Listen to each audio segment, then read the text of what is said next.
जय श्री कृष्णा। मैं आपको आज एक छोटी सी कान्हा जी की कहानी सुनाने वाली हूँ, मेरी सोच के अनुसार कि कान्हा जी ने जब पहली बार बंसी बजाई थी तो वहाँ का समा क्या था। अब आप सुनिए कि कान्हा जी जब इतने बड़े हो गए तो अपनी माँ से बोले, मैया मैया मैं भी जाऊँगो गैया चराने। मैया ने साफ मना कर दिया, लेकिन बाल हट के सामने माँ को झुकना पड़ा। अब माँ ने छोटी छोटी गायें लाई और छोटे छोटे ग्वाले कान्हा जी के साथ कर दिए।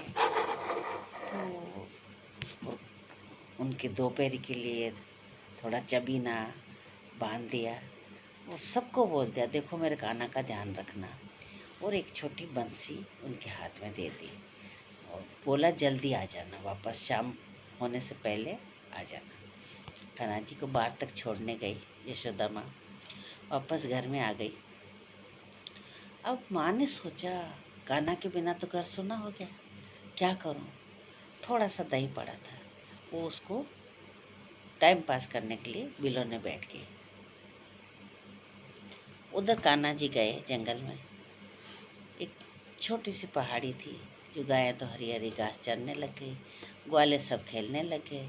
कान्हा जी एक छोटी सी चट्टान पे विराजमान हो गए और उस बंसी को लेके हाथ में और बड़े प्यार से देखने लगे और उन्होंने उसको अधरों से लगा लिया। आप देखिए कि बंसी अधरों से लगते ही बंसी बज उठी। और बंसी की तान ऐसी थी कि वहाँ जो आसपास बड़े बड़े दरख्त थे, वृक्ष थे, वो अपने फूल पत्तियाँ गिराने लगी, मंद मंद हवा चलने लगी। और जो कुंवारी गाय थी वो दूध देने लग गई। दूध की नदी बह रही है, उसमें लाल पीले पर्पल पुष्प हरे हरे पत्ते बह के जा रहे हैं। आप इस समा को ध्यान से आप सुनिए, बड़ा आनंद आएगा। ऊपर आकाश में विमान लेके देवता लोग निकले, वो उन्होंने भी बंसी की आवाज़ सुनी, उन्होंने ऊपर से पुष्प वर्षा करने लगे और वो दूध की नदी बह रही है और अंदर फूल पत्तियाँ सब बह के जा रही है। यमुना रानी ने भी बंसी की आवाज़ सुनी। यमुना महारानी भी अपना वेग से थोड़ी ऊपर आने लगी स्वागत करने के लिए। जो कान्हा के चरण से होके पुष्प आ रहे थे, उनके स्वागत में यमुना रानी तैयार खड़ी थी। अब वो नदी बह के आ रही है दूध की, उसमें सारे पुष्प लता वता सब बह के आ रही है। यमुना नदी उनका स्वागत कर रही है। अब आप माँ के घर का दृश्य देखिए। माँ बिलोना बिलो रही है, ध्यान नहीं, उसने भी बंसी की आवाज़ सुनी। उनकी बिलोने की हांडी तो कभी की फूट गई और वो पूरा मट्ठा बाहर बह के जा रहा है। माँ के कानों में बड़े बड़े बाले पहने हुए, चूड़ा बना हुआ और पुष्प लगे हुए, उसमें खूब सारे वेणी लगी हुई। अब वो झुमका जाके फूलों से टकरा टकरा के फूल नीचे गिर के उस मट्ठे में जा रहे। जंगल का और घर का दृश्य एक जैसा था। वहाँ पे मट्ठे में माँ की वेणी के फूल, लाल पीले फूल उसमें बह के जा रहे। सब मैया तो अपना विलोना कर रही है। इस दूध चूल्हे पे दूध उबल रहा था। दूध ने भी बंसी की आवाज़ सुनी और वो भी रोमांचित होकर दूध बाहर निकल के उबल के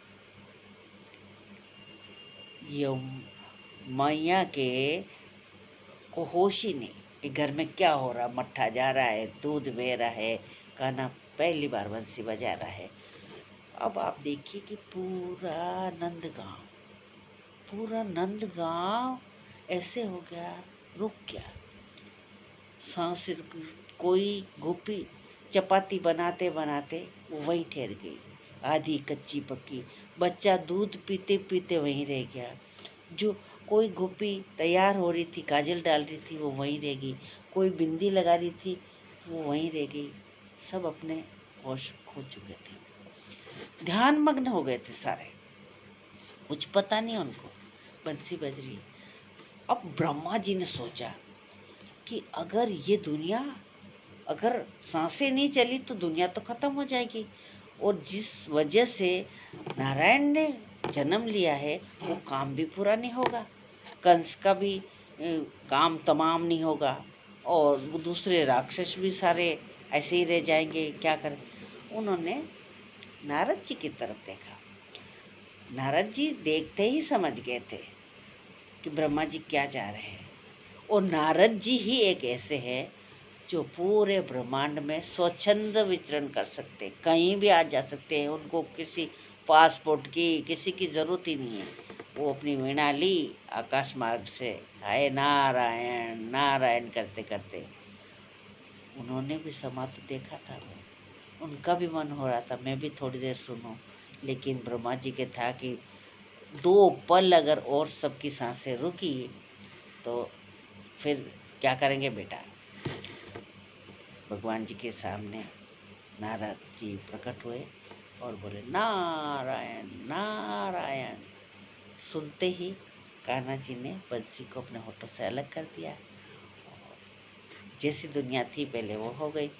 उधर माँ को भी होश आ गया, अरे मैं तो फूटी हांडी में बिलो रही थी इतनी देर, उधर देखा तो चूल्हे पे से दूध उबल रहा था।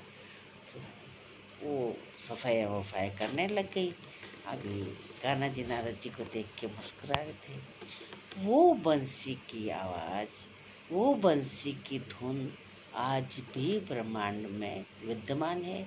वैज्ञानिक उसकी खोज कर रहे हैं कि आज भी हम लोग जो ये बोल रहे, ये भी हमारी तरंगे जा रही है आकाश मार्ग से, कहीं नहीं कहीं है। इसीलिए हमेशा आपको अच्छा बोलना है। जय श्री कृष्ण।